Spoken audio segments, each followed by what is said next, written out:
Hello and welcome to 1565 of the Heidegger series. We will continue with the use of the hands in teaching by Heidegger Dimon. This is chapter 2. The monkey, the basic working position.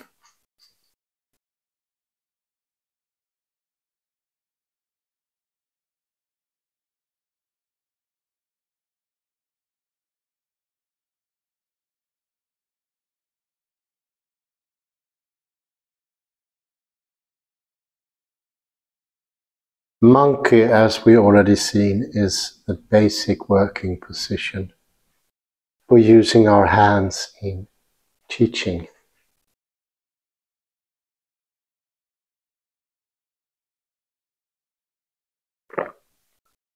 When we teach, we must, of course, make various adjustments in the student.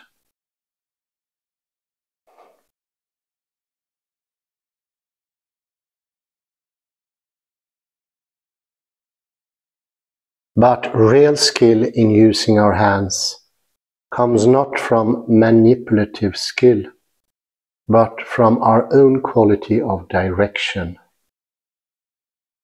And we get this by placing ourselves in a position of mechanical advantage.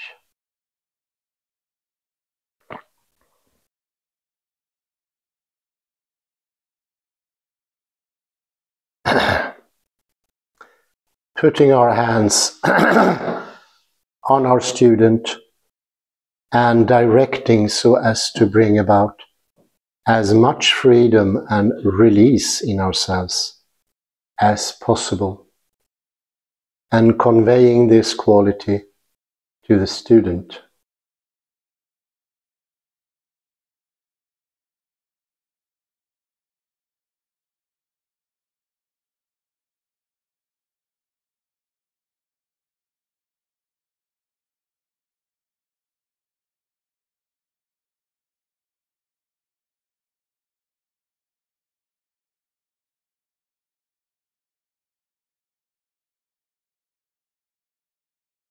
The position of mechanical advantage is a familiar concept to many of us.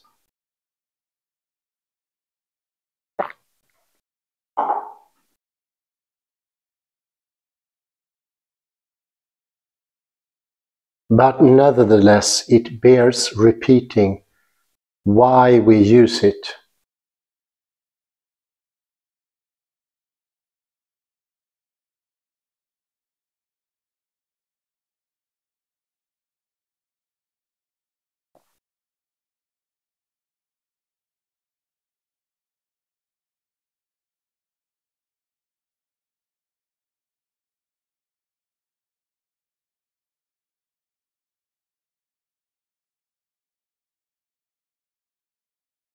Put simply, a position of mechanical advantage is a skeletal configuration that encourages lengthening and release in muscles.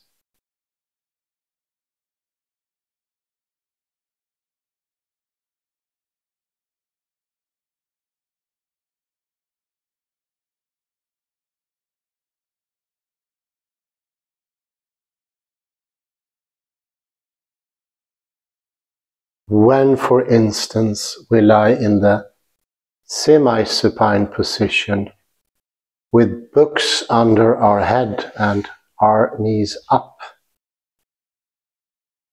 this supports the back and tends to lengthen the spine so that if we are habitually contracting and tightening the muscles of the neck, back and shoulders, we have a good chance to release these holdings and let go into more length and release.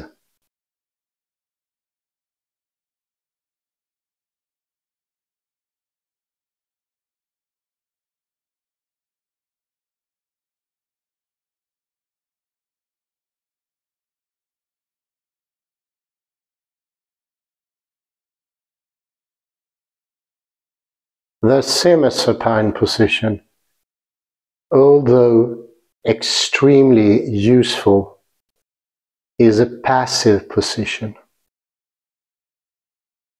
When we teach, we of course need to be in an active standing position of mechanical advantage that encourages release and widening, which is where the monkey position comes in.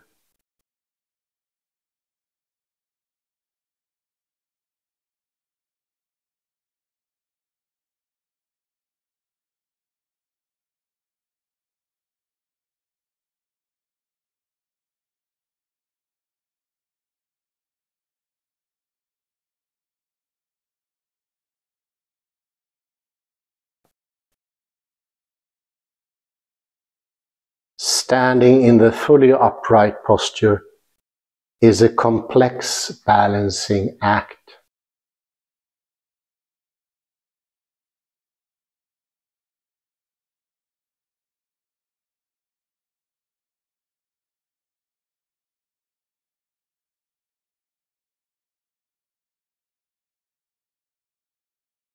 If there is shortening in the back and neck muscles, a loss of front length and sinking into the legs, then the head gets pulled back and down.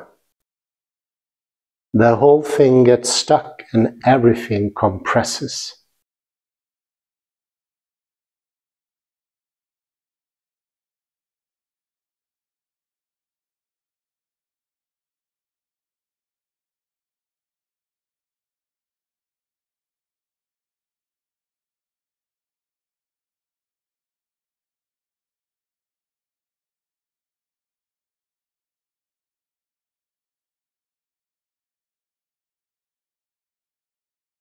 In contrast, when you go into monkey, you are organizing the body parts in such a way that they tend to move away from each other, so that, used properly, it becomes possible to bring about more release and freedom in the system.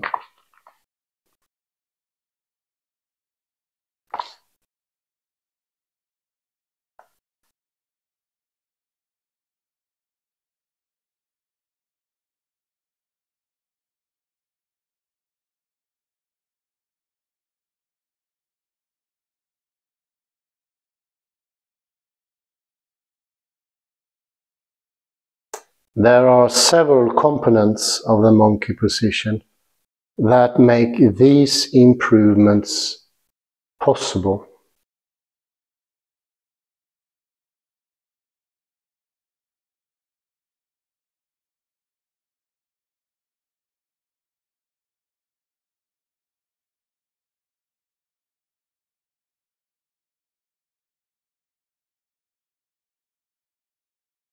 The first is inclining forward from the hips with the head leading, which encourages lengthening of the spine.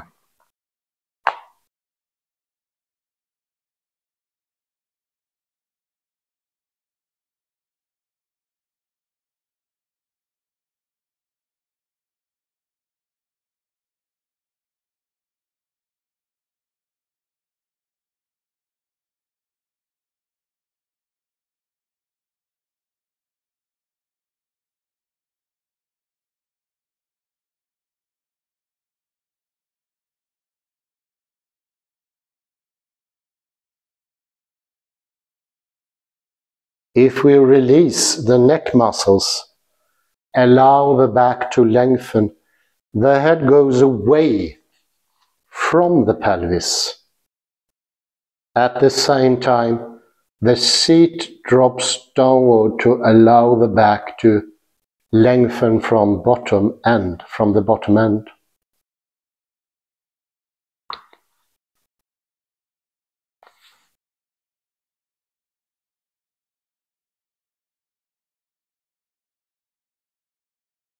So at one end the head goes out and at the other the pelvis goes the opposite way, which lengthens the back.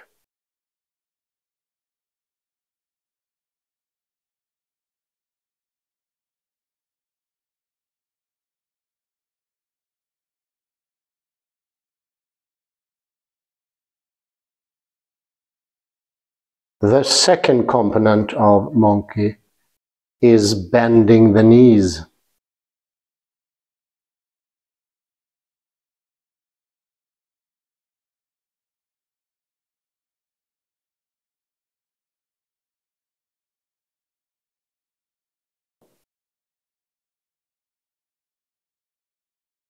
When you bend the knees, this has the effect of reducing the curvature of the lower back.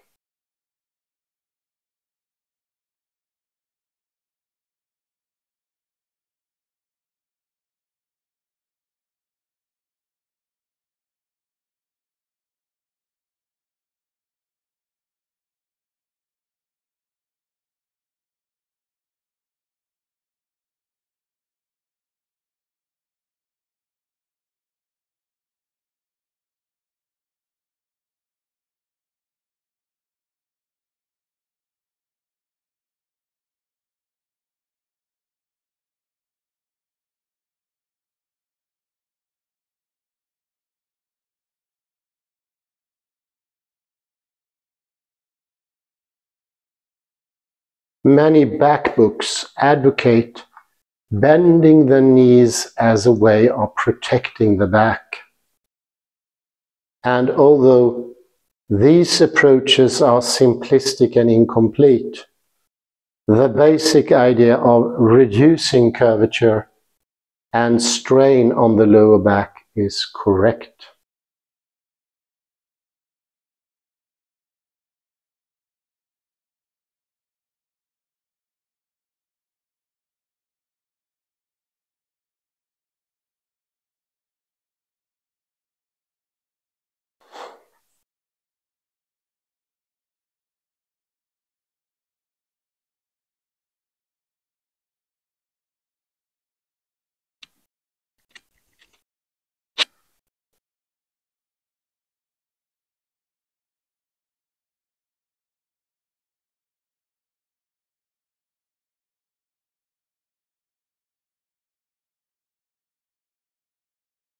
When we bend the knees,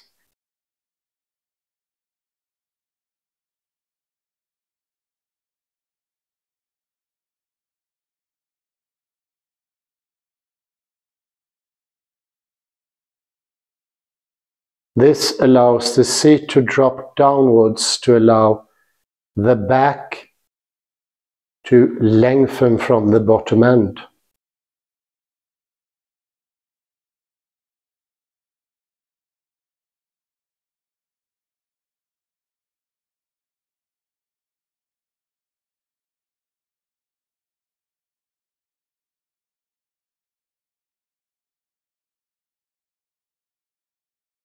So inclining forward from the hips with the knees bent allows the head to go away from the hips and the hips to go away from the head. So it's an extension in both directions at the same time.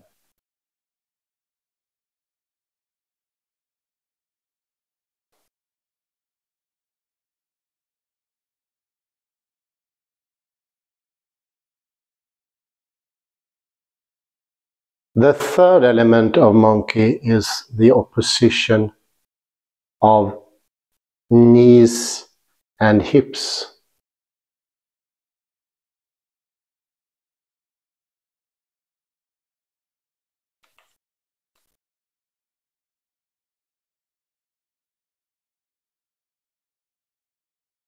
Virtually all of us sink into our legs and tighten the thigh muscles, which is part of our overall tendency to shorten in stature.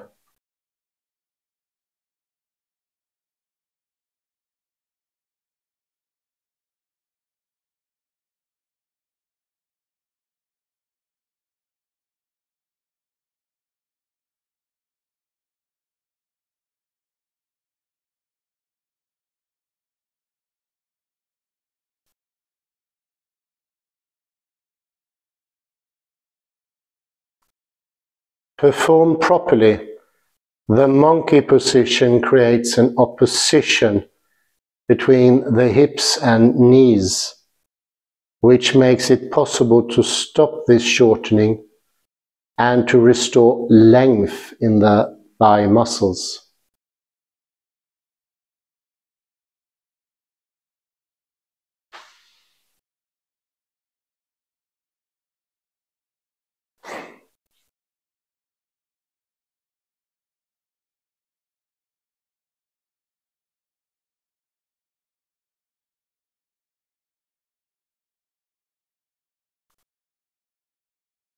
This knee direction is particularly important because it is a crucial part of the lengthening response of the body against gravity. We become taller thanks to gravity, not despite it.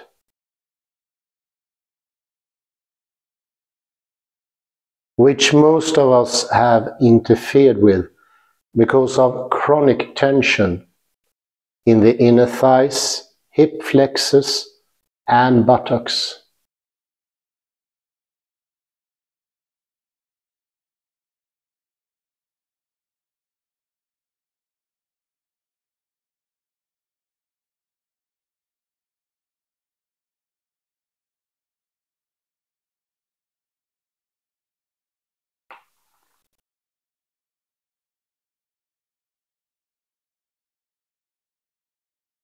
Releasing this tension allows the legs to lengthen out of the back, which in turn allows the back to lengthen more fully and reinstates the total pattern of lengthening.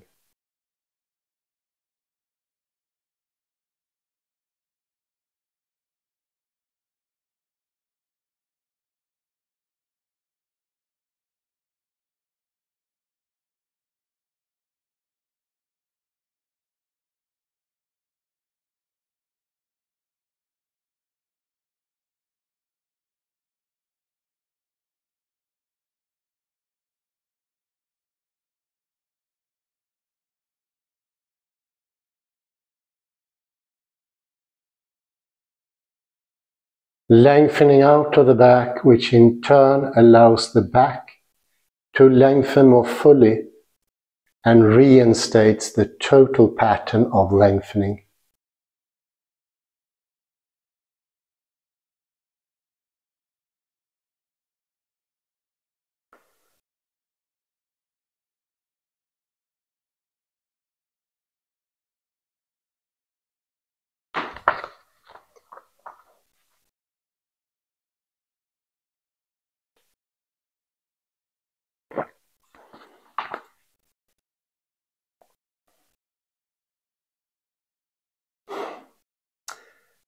This gives us a sense, when we are in monkey, that the feet are undoing into the ground, so that the monkey isn't just about directing the head and back, but it is also about being grounded in the other direction, giving a sense of there being a two-way stretch into the ground at one, I can take some. Into the ground at one end and out of the head at the other.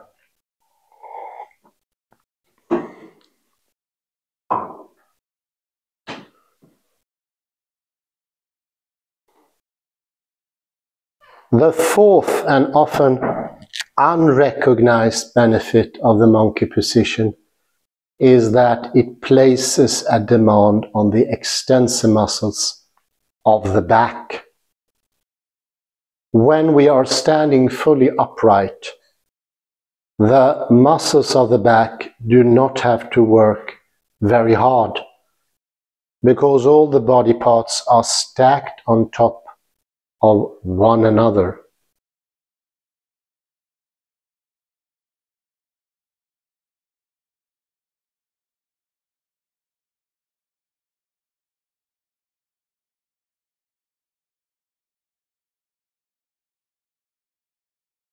because we are habitually shorten and interfere with ourselves, many of the supporting muscles become too lax,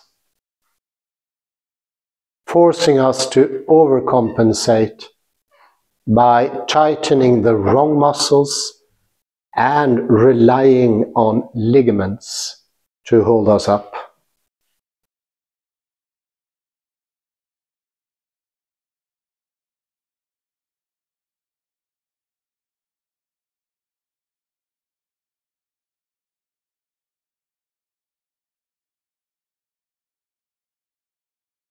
When we are in monkey, with the trunk inclined forward, the back muscles have to work quite hard to keep the trunk from toppling forward.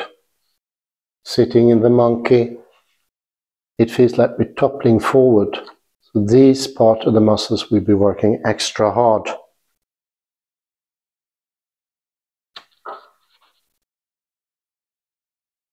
In this situation, one of the two things can happen. The first is that we can tighten, shorten, and strain.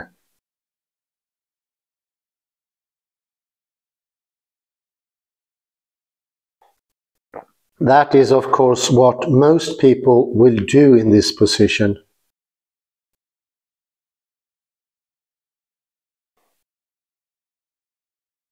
The second is that by encouraging release and opening up, the back can become more elastic and released.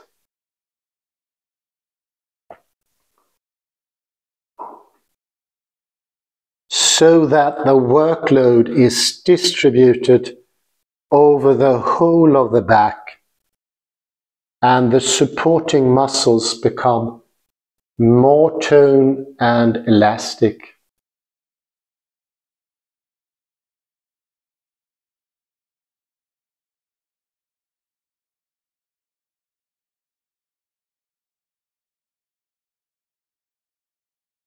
This is, of course, what we want, and it is the key to the coordinated working of the system in the monkey position.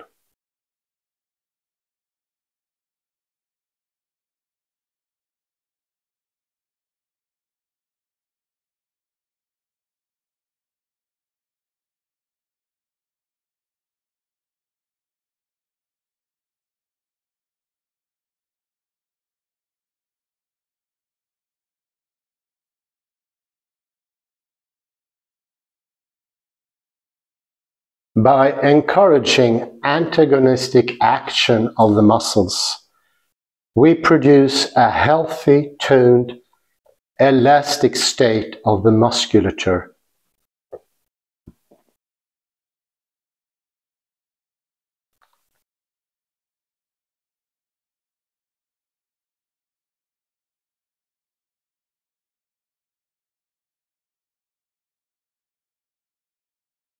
This state of released and toned support of muscles is a physical condition that is, nevertheless, brought about as the result of a thought process, without which the monkey position is useless.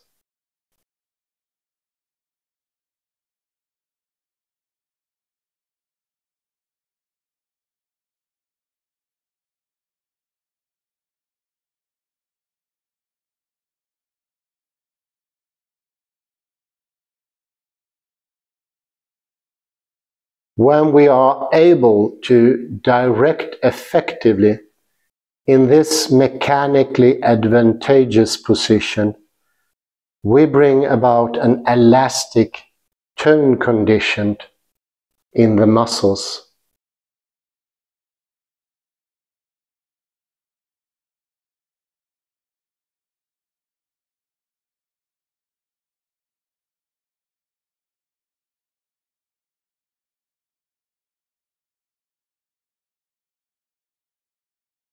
And this fluid state of release is the condition under we can best help someone when using our hands in teaching.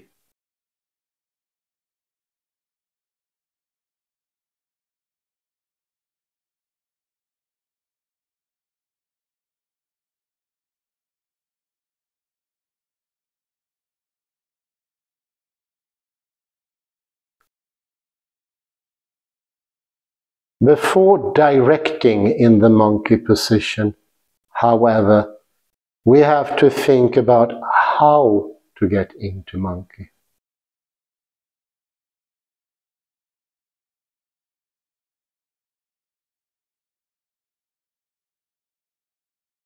Many students and teachers develop the habit when going into monkey of bending or folding at the joints.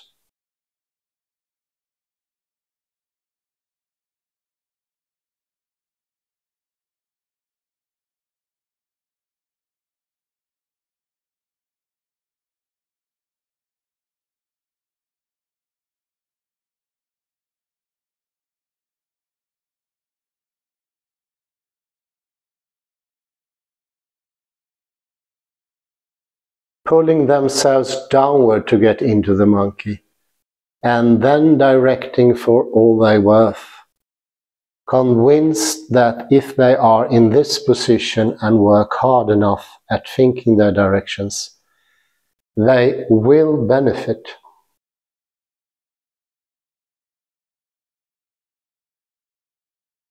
When in fact they are simply getting themselves stuck and pulled down.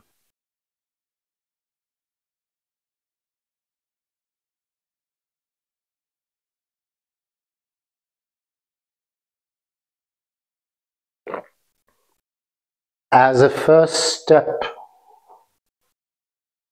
then, we must think carefully about how to go into monkey, taking care to stay light and to have an upward flow, not to stiffen in the joints and not to bend or fold in the monkey or to sink into the legs.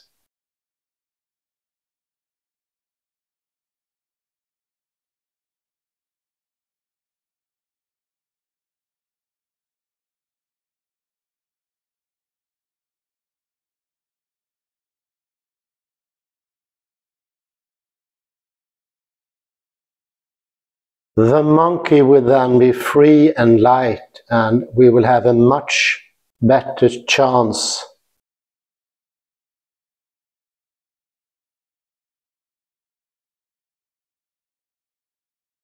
of directing constructively once we are in monkey position. So let's go look first at a couple of different ways of going into monkey, and then we will look at some variations of monkey position and how to direct once we are in monkey. And I think that this is time to take a pause and start with the positions.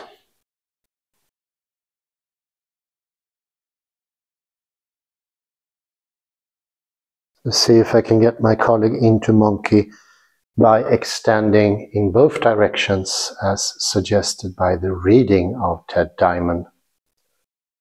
Have you started the recording?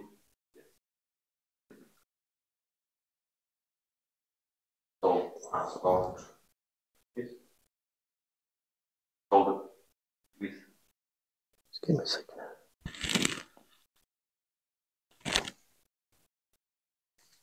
Give me a second. Oops.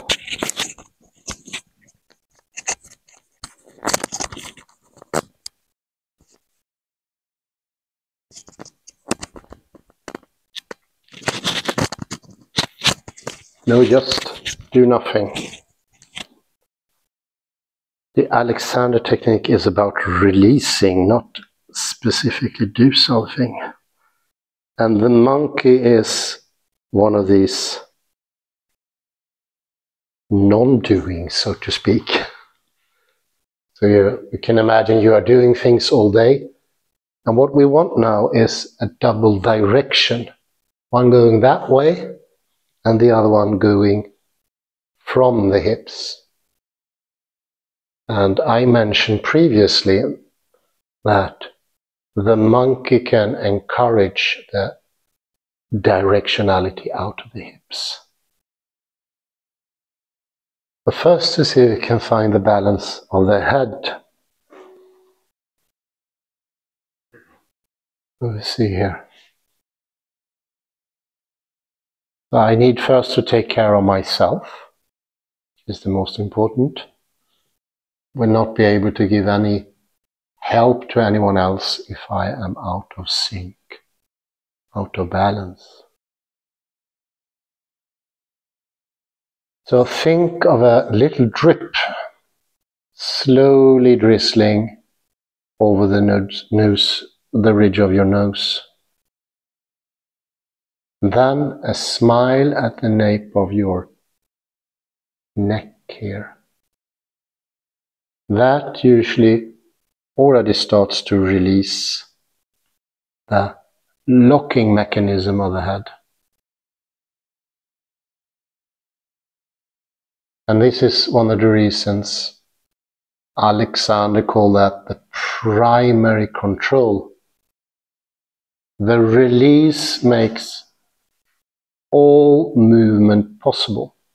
So you can find that release and think that the head is going this way up and it's turning on the atlanto-occipital joint like this. So it's a very free movement. So it's just an imperceptible nod that you never do. You just think it, the drop.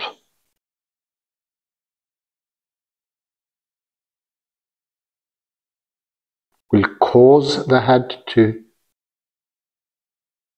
unnoticeably, I would say, drop. And then we have this upward direction, which is actually present now.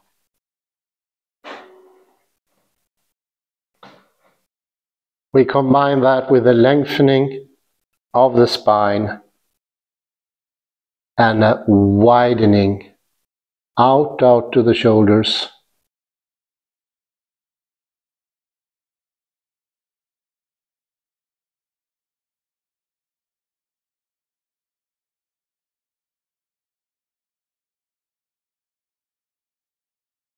This is the direction, and here you will also feel the start of your arms.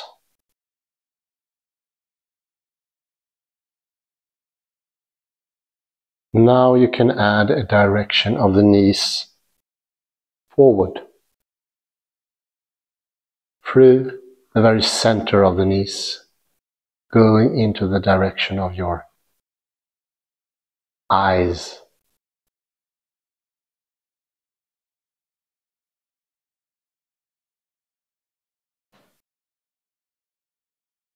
And then we flex the knees just a little bit, and flex them a bit. That's it.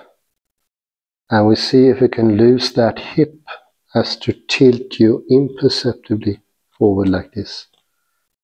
And then you flex your knees a little bit more, and you tilt a bit more. Yeah, that's it. So we are slowly getting into the monkey. Tilt a bit till here.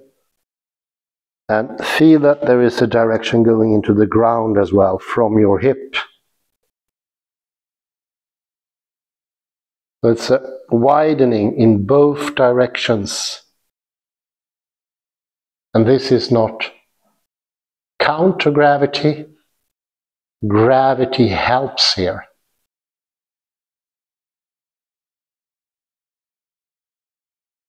Continue with this very nice widening, fantastic.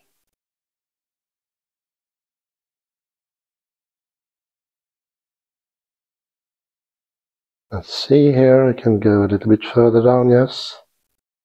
And now the back is moving as a whole. And think of up, up, up through the whole body. We check that no tension has entered into that nice balance. Continue to be here. Think of the smile. Check the left hand first is very, very, very docile. This is a great, incredible development. You can imagine when the hand is in this condition, all the typing, writing, manipulation you can do with your hands is going to become softer. Not as strained anymore.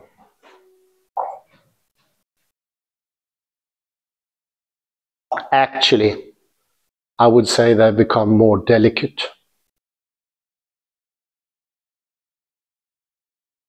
Let me just take the hand. And we will today not have that direction, we will have this instead. Add to this wonderful position also a direction going down here through the elbow and one out. This is to, I need to close the window, you stay there.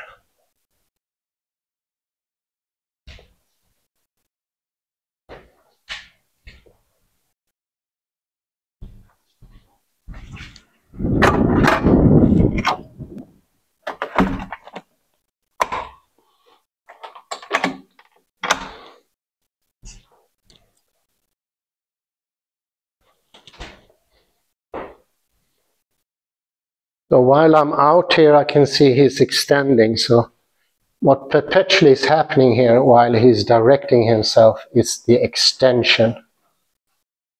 And it says in the book by Ted Dimon, it will last you a couple of days, but it is obviously accumulating more.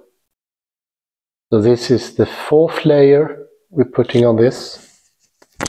And I can see a decisive widening here over the shoulders. And I can also see the shoulders clearly. Before they were collapsed inside the back, non-visible.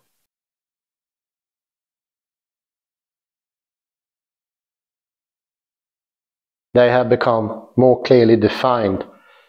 We're teaching the body that the arm starts here, inside of the back, by the shoulder base, that the clavicle here is included. Oh, very good. This is absolutely fantastic. And now we're going to add a direction downwards, this side. Yes, very good.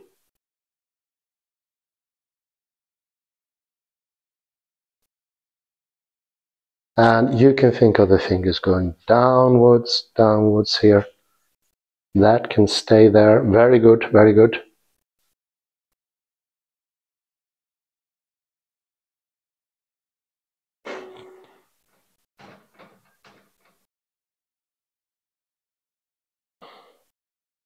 Widening as much as you can. Add the idea that the feet has a direction forwards in the direction you're looking at now. That is very helpful. And I can also see that the tension is less this time. There will be tension, that will continue for a long time, but it is less. We sort of extend into the monkey.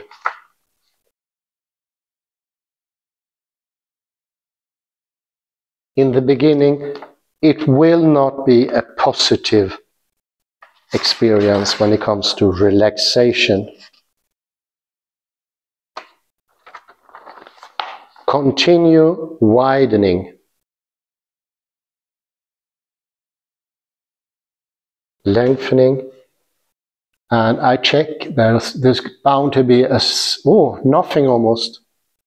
His head is much more balanced. I thought there would be an accumulation of tension because of the unusual position of the monkey. The more we learn to trust this position, the more it will give us.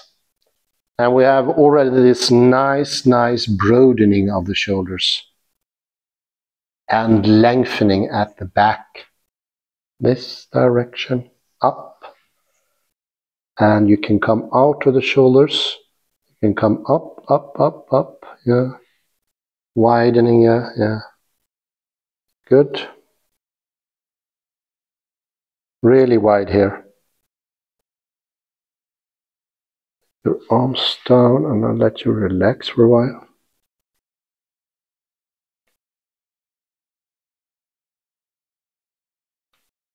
And now we check what is the position of the head. Very balanced. A great difference. Continue to think about that short driplet, very short driplet, nothing of water, but it slowly drizzles over the nose ridge. The slightest of nods. Yes, I can see it here in the back as it happens. And then a smile in the back of the head. Think maybe the Virgin Mary in the depiction of Titian, or not a broad smile, but a confident, placid smile. Continue with widening even in this upright position.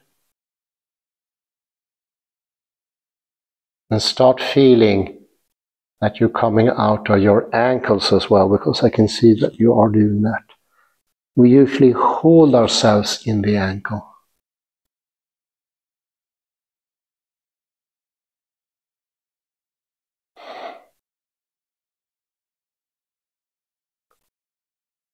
Another way of thinking that is Raymond Dart's spirals, that there is a spiral going over the hands. And that this spiral is the true direction. We mentioned in the previous episodes that the Newtonian directions are not complete. They need a supplement with an arrow. And that will still not make them directed. This is true direction.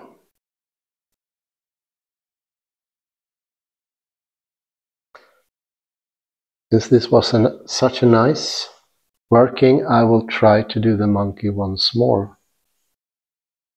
See here if I can loosen up. Yes, very good. So the head is slowly moving on the atlanto-occipital joint. It's softer. It doesn't take a lot of strain. And often you don't hear this click-clock sound from the neck. Or they are considerably less. This time we will see if we can get you out of the shoulders and from the hip, and then you flex a bit in the neck, and then you flex your knees. Yes, you go down. Like that. Very good, fantastic. Fantastic. It's very good.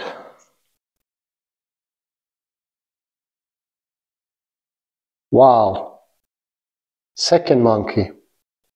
And without strain, well, not too much strain. There's some in the thighs, which is to be reckoned with.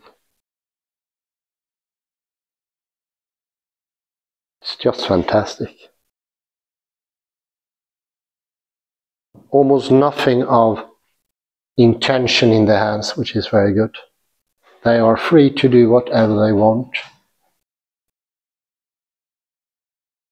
Just let me take the hand, you can do nothing. Let it be as it is. Take away all intention from it. I move it.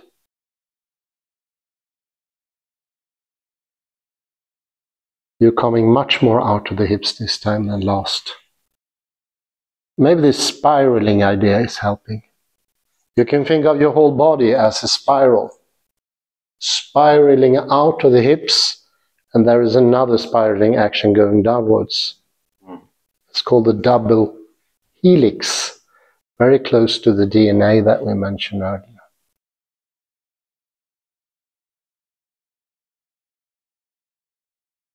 Continue to widen and lengthening also in the other direction. It's a simultaneous extension.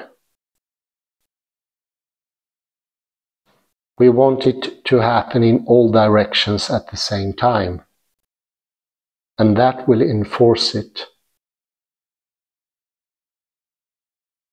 Will make it much stronger. So much more believable as well. Very good.